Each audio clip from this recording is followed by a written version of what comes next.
Grandmother once told me, bitterness doesn't last forever. One day it turns sweet. I didn't believe her until life proved me wrong. As frost blankets the village, the once bitter pyracantha fruit changes. I never understood why she picked them every winter until now. When I was young, I followed grandmother through the fields, watching her fingertips brush against the bright berries. She moved with patience, as if each one carried a story. She always taught through small things I didn't understand back then. We used to eat these when we had nothing else, she told me. Back then, they were bitter. But after the frost, they change, just like we do. I laughed at the idea. How could something bitter become sweet just because of the cold? I was too young to understand that she wasn't just talking about fruit. One winter, I saw grandmother sitting by the fire, looking out at the frost-covered trees.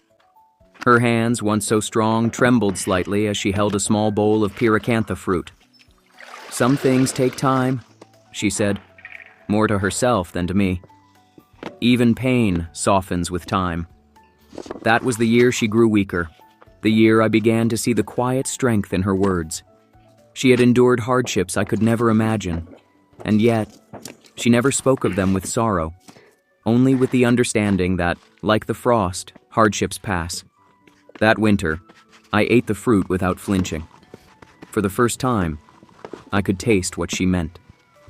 Now, standing in the same frost-covered fields, I see the berries the way she did, not just as food, but as a reminder that time changes all things, that what is bitter now may be sweet tomorrow.